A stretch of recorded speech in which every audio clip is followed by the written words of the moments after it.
All right, y'all, it's Monday. Music was released. I've listened to it, and I got some things to say, so let's talk.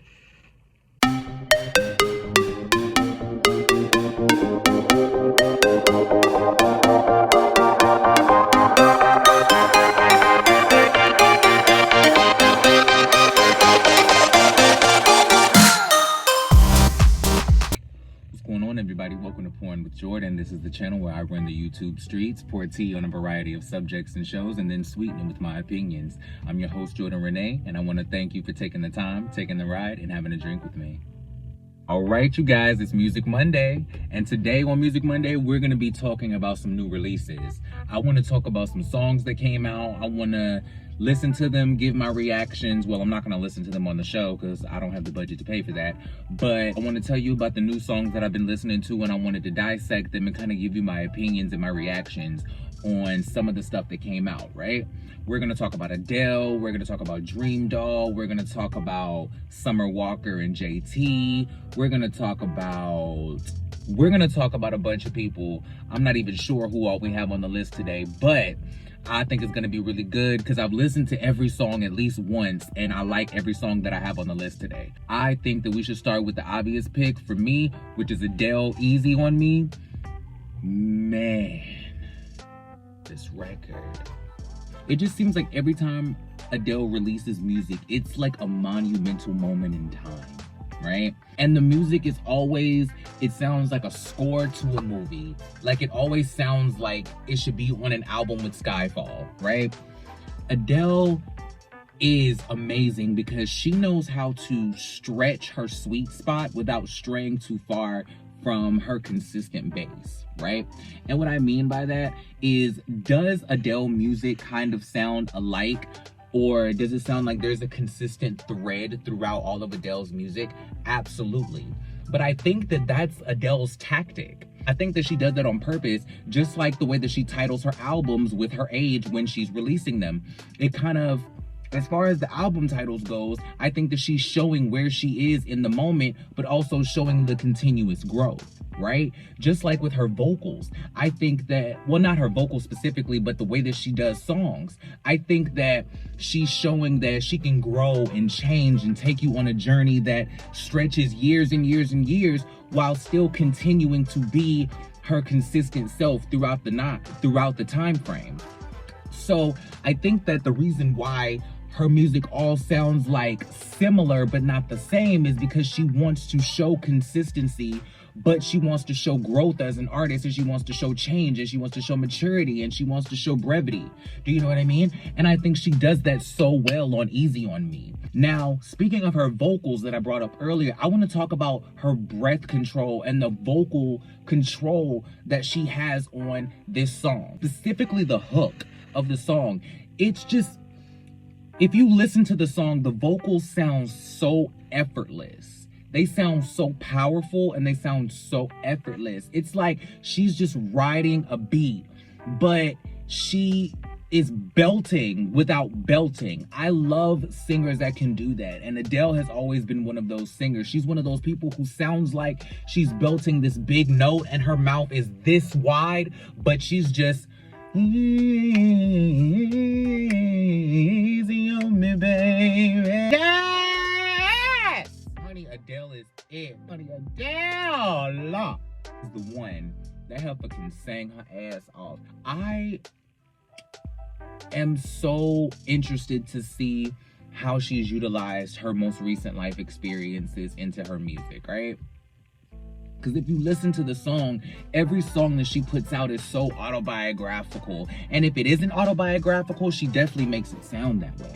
It sounds like she's basically telling us her life story in her music. And I hope that she sticks true to that. Like, I hope she releases albums by her age, every single album for the rest of her life. Like, it's just so good. She's the type of artist who doesn't need to change, right? She's the type of artist who doesn't need to do anything but what she does and just improve upon it. She's the epitome of, if it ain't broke, don't fix it, right? She takes that to another level where it's like, if it ain't broke, don't fix it, but she upgrades it. right? It's just her music. It just seems to get better and better and better. But it's almost like Adele has her own genre, her own lane, like her own style. It is Adele music. Like, when you hear something, even anything that sounds close to that, it's gonna be like, oh, that sounds like Adele. That is something that I think is very captivating, and I think that it's very smart, and I think that it's very hard to do. Not a lot of people can do that. Like, there's a lot of people who are pressured to reinvent themselves. Not a lot of people reinvent themselves out of choice. A lot of people do it out of necessity to keep the train moving, because their gimmick or their shtick or whatever got them to where they are, it runs out, and the fans want something different because it's not something that has a long lifetime. Adele is a classic artist. All right, you guys, next we're gonna move on to X for a Reason by Summer Walker and JT of the City Girls. And I want to say that this is the song that's gonna make me a Summer Walker fan. Now, mind you, I say that because I am not very familiar with Summer Walker's music, but this song definitely made me want to go back and listen to the whole Over It album, because this is the lead single from her new album, Still Over It. And I love the sample that she used. It sounds like she used the, and I think of you. Yes! I love that song so much. But it sounds like she like tweaked that sample. Love that. It also sounds like, I don't know if this is vocal stacking or if this is auto-tune, but it almost, in her verses, there's like a robotic sound to her vocals. I don't know if that's intentional or not, but it sounds good, but I'm ambivalent about it. Like, it sounds good, but I don't know how I necessarily feel about it. I like the song in general. I love the way that she writes about her life. We all know that this is about her relationship with London on the Track, and, you know, blah, blah, blah, blah, blah. And she's the type of person who writes her life. So once we find out what her experiences are, we pretty much know what her music is going to be about. And that is exciting. So, you know, this is a great start. I think that JT came in and did exactly what she was supposed to do and then some. I feel like this is probably one of JT's best verses as a feature and probably as an artist, if not the best verse she's ever put out, right? I am glad that JT is pushing her pen. It sounds like she's pushing her pen. It sounds like she's really trying. Now, her flow sounds a little familiar to me. And mind you, I can hear JT's signature flow in her verse, but when I listen to it, it does kind of sound like a flow that I've heard before. I'm not gonna say any names, but I want you guys to drop in the comments and see who JT's flow is kind of reminding me of on this song. And when I say this, I'm not saying this as a negative, not necessarily.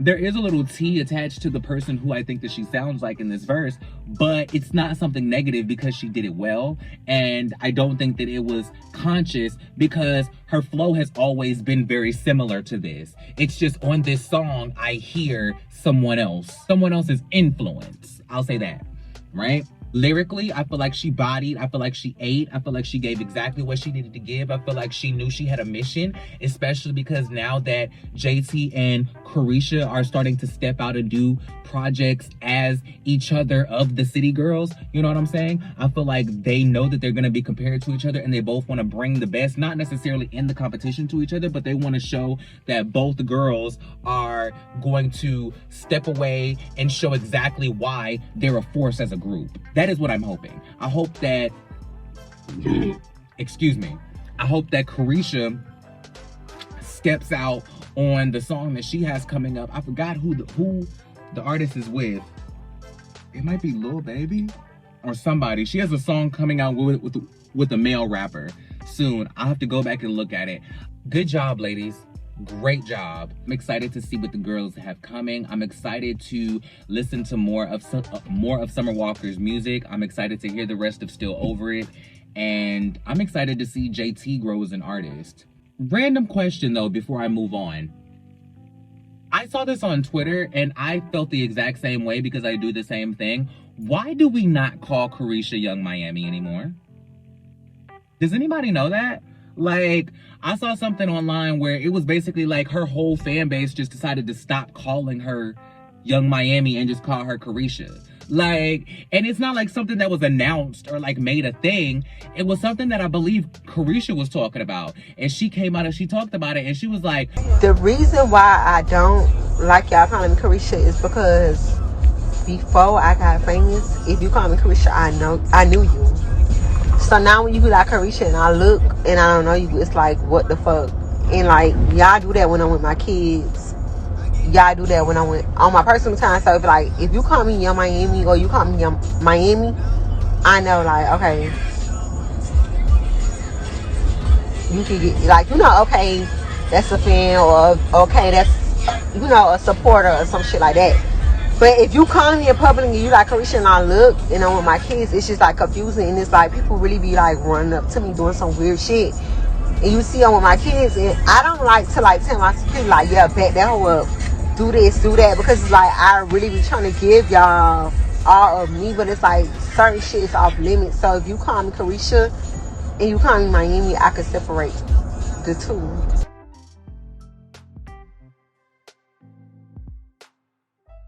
all right, you guys, third on the list, we're gonna move on to DreamDoll, and her song is called You Know My Body featuring Capella Gray. DreamDoll fucking snapped, bro. Everything about this song is amazing. The tweak of the Fabulous beat, damn, I forgot the name of the Fabulous song. This song here, but it sounds like that, and it also sounds like Angie Martinez, If I Could Go. Like if they tweaked the If I Could Go beat and that Fabulous, I think it's, saying I really wanna be with you, gotta be real with you, I can't leave you alone. That song. It's that song, and it sounds like, if I could go, go, I'll pack my things soon as you say, baby, bye. Yes, Angie! Can we please get another Angie Martinez verse? It don't even gotta be a whole song. It don't gotta be a whole album. I just want Angie to do a verse on a song. Like, Angie, what I gotta do to get you on a record, mama? I don't got a big budget, but I got big bars. Let me know what you need me to do. Like, we can break this out. I'll do a GoFundMe, for real, for an Angie Martinez verse. Because I want Angie to come back to music so bad, bro, for real. Back to DreamDoll. This woman, I am so, I don't want this to sound like an insult, but DreamDoll is the most improved rapper that I have heard in years. I mean years, okay? I don't know what happened. I don't know what camp she went to. I don't know what mentor she hired. It's rumored that she hired Lil' Kim as her mentor, and, Lil' Kim kind of taught her, kind of her swag or her vibe or how to, amp up her style. And whatever she did worked. It was money well spent. It was time well taken. DreamDoll over the past couple years has just evolved into this like, ooh, DreamDoll is gonna be up next, y'all. Like, her flow is crazy, her wordplay is crazy. She has I love a female rapper with a deep voice, right? And she is somebody who, when she came back, she had that deep voice. I don't know what she did to get that deep voice, but she fucking killed it. Before, DreamDoll had this high-pitched voice. Like, if you go back and listen to Everything Nice and all those other songs, she was very high-pitched. Ooh, excuse me. Excuse me. She was very high-pitched in tone when she first came out. Now she has this, like, deep Brooklyn... Excuse me. She has this very deep Brooklyn tone, and I was trying to find something to blow my nose. I'm sorry. Her flow is crazy. The music she's making is crazy. Her body finally settled, and her body looks crazy. Like, everything about DreamDoll is A1. She is really, whatever she's doing, she needs to keep doing it because she is doing right. She is on the right track. DreamDoll, you got it going right now. I cannot wait to hear Life in Plastic 3 because thinking about what was on Life in Plastic 1 and even what was on Life in Plastic 2, like go and think about Team Dream, and then go think about Pull Up, and then now think about Tryouts and You Know My Body. Like, you should be able to hear the growth in all those songs. Oh my word. DreamDoll is going off. And speaking of going off, I want to talk about DreamDoll's former Love and Hip Hop cast member, Remy Ma. She put out a song recently called Godmother, right? And her flow on this record, her delivery on this record is so sick to me. It's nothing I've ever heard from Remy Ma. It's something so fresh, but it sounds like classic New York. Like, it sounds like raw, hood-ass hip-hop. Like, it almost sounds underground, but with, like, a budget behind it. Remy Ma sounds incredible. She even mentioned on the song that she waited 5 years just to drop shit. And she hasn't missed a beat. Like, mind you, I've been waiting on Remy all 5 years, but it was worth the wait. She is the godmother. I don't know what exactly she's the godmother of, but she's the goddamn godmother. Do you hear me?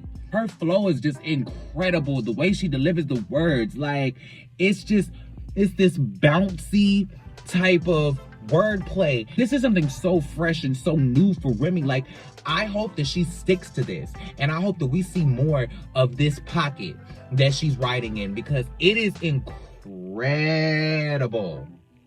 It is incredible, man. I just hope that she doesn't wait too long this time. Like, she said she waited 5 years. I hope that's all that we gotta wait. I hope that she go ahead and drop the album. I hope we get another single or two as she drop this album. Like, Remy, don't leave us hungry like this no more. I want to hear something else from her. Like, it made me want to get on Papoose Twitter and be like, look, Pap, drop something.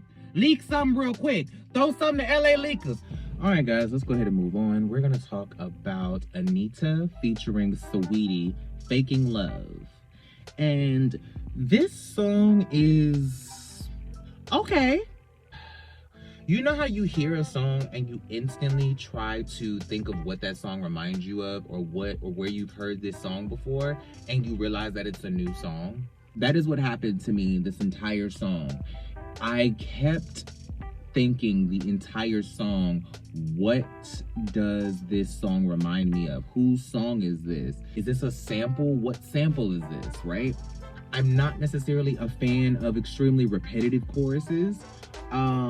So that is, you know, it sounds very generic popish. It sounds like something that can do well in numbers for her. And I think that, you know, it's not anything that's a standout or like that's a crazy hit. I'm sure that it's gonna do well in streaming for her, and her having Saweetie on it, I'm sure it's gonna do great for her as well. I'm sure that Saweetie is gonna add a whole bunch of numbers to it. Speaking of Saweetie, I have mixed feelings on Saweetie's verse on this, because the verse isn't bad, right? The verse isn't bad. It just doesn't sound like she tried, right? You know, it fits the song, it's cool or whatever, but it just doesn't sound like she tried. Mind you, I just said that this is like a generic pop song, so maybe she didn't feel the need to try to do anything extreme with her lyrics. She just needed to say something that was catchy and fun and something that the girls could rap back to her. Maybe that was the goal. And if that was the goal, then mission accomplished. The lyrics aren't bad. They're just very catchy. They're very generic. It's like, these are very rap-along lyrics. They're lyrics that you put out because you know the audience is going to learn them quickly and you want them to rap them back to you when you're, you know, out doing your thing. It sounds like I'm saying that as a negative thing, but I'm not. It's really not a negative thing. It's just something that I notice, right? And I am someone, especially as somebody who makes music, I'm someone who is always wanting to hear somebody pushing the envelope or pushing the next movement or creating something that is going to inspire me to move forward or create something new, right? And this ain't it. Is it good? Yes. But does it also sound like one of many songs that sound just like this? Yes. I'm sure that it's going to do well for them, but it's not going to be anything astronomical or a standout for either of their career. But I am glad to see that Anita is out doing her thing and she's, you know, pumping forward and still doing her thing, because the last time I saw her was on Switch with Iggy Azalea, right? And so I'm glad to see her, you know, still out here, still cranking, and her being promoted in America without being featured on an American artist song. So whatever her team is doing, they're doing something right, because they did get Sweetie, who, regardless of what people think about her music, is a big artist right now, and she's a big get. So they're doing something right. I hope that it brings them the success and the numbers that they are reaching for. You know, I hope that, you know, it is recoupable for them and then some. I hope they make a strong profit off of it. But I hope that whatever is next for Anita and what she's coming, I hope that she pushes the envelope. And when I mean the envelope, I mean her boundaries, her limits. She pushes herself a little more. So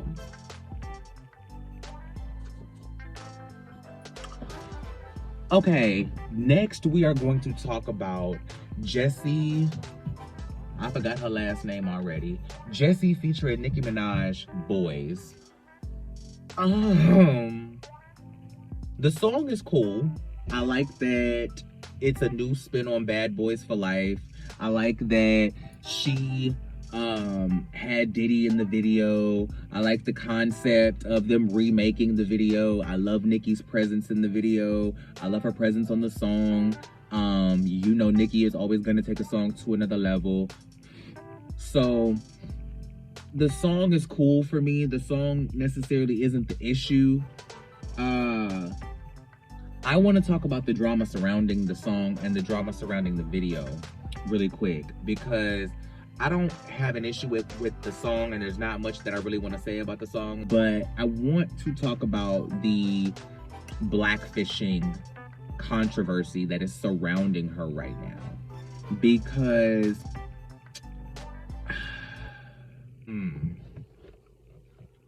I need to understand Nicki Minaj's position, because I don't understand the stance of, why do you have an issue with somebody doing something now when you didn't have an issue with them doing it then? But they're doing something that is wrong, regardless of when they were called out for it. I don't understand how to reconcile my mind with that, right? Like, I don't know how to wrap my mind around that, because to me, that's almost like when someone says, well, why would you come out and speak out against being sexually assaulted now? Why would you wait 30 years to say something about it now? When, you know, you could have said something then. You could have called the police then. Why are you saying something now that there are other victims that have come out who are speaking their truth? Why do you want to come out now? Like, it doesn't invalidate the point that what the person is doing is wrong. This is what I mean when I say that I don't necessarily subscribe to stan culture, because we all know how I feel about Nicki Minaj. But I am never one to not state when I disagree with something. I'm not one to state when I don't see something the way that somebody moves. Just because you're my favorite female rapper, or just because you inspired me to pick up a pen or whatever, it doesn't mean that you don't do things that I don't agree with, or that you don't do things that I don't understand. And this is something that I didn't understand. Like, at the end of the day, what Jesy is doing is categorically blackfishing.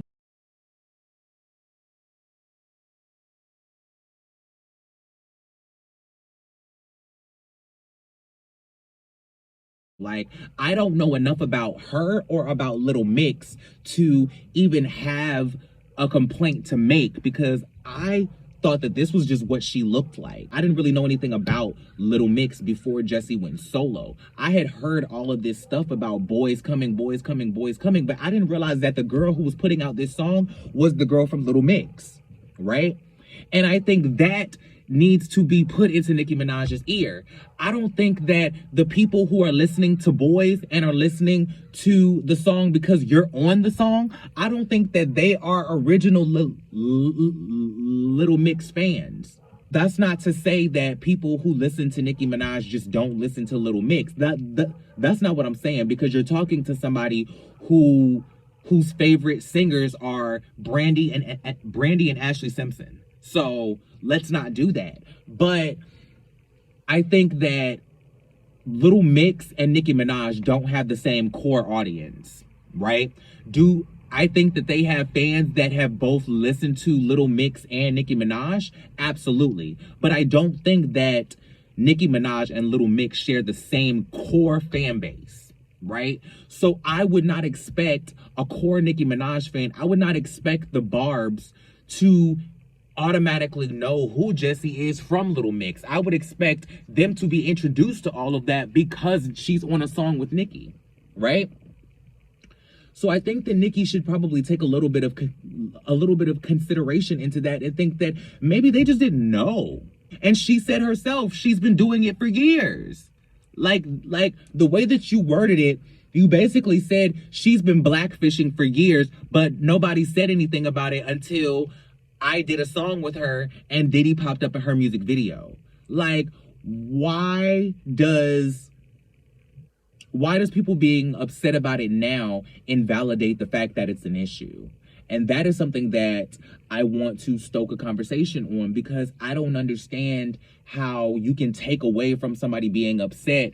And the only reason that you're taking this stance is because it's surrounding something that your name is attached to, right? It's kind of like the same thing with 6ix9ine and people questioning her about working with 6ix9ine after him being a snitch and da-da-da-da-da. Now, her stance on that, I could kind of understand more. This, I don't understand, because at the end of the day, the 6ix9ine thing is debatable for me. Like, we can debate snitching all day long, but blackfishing is something that is just categorically wrong. I don't know what else to say about that. It's just categorically wrong. So I am feeling weird about how I'm even supposed to see. This is where supporting and separating the artist from the art comes in, because it's like, okay, well, how am I supposed to support the song now when I know that you are going to basically defend somebody blackfishing because you're on a song with them? Like, are you gonna like cover up wrong because it's in your camp? Mind you, this is lending to all the things that people are already saying about Nicki Minaj. People are already saying that Nicki Minaj will cover up things that are reprehensibly wrong because it's someone who's close to her. Her husband, her brother, Jesy in this case. Like, it makes you wonder what exactly is in Nicki Minaj's head. And I would love to interview her and ask her that. Like, I'm not coming at her as somebody who is condemning her position. I just don't understand it. Like, I'm not gonna sit here and say that Nicki's wrong and she should be canceled and da-da-da-da-da. I just need more clarity from her. Because the way that her response sounded, it sounds like you can acknowledge and recognize that she was blackfishing, but the reason why you're not going to call it an issue is because you're on a song with her. And just because nobody has said anything about her blackfishing before, that all of a sudden makes it okay. And it makes it something that's not an issue. That doesn't sit well with me. So yeah, we're gonna bring this to a close, and that was Music Monday on Pouring with Jordan. I hope that the tea that I poured on all of the music that I covered today has been amazing for you. I hope that my opinion sweetened the hell out of it for you.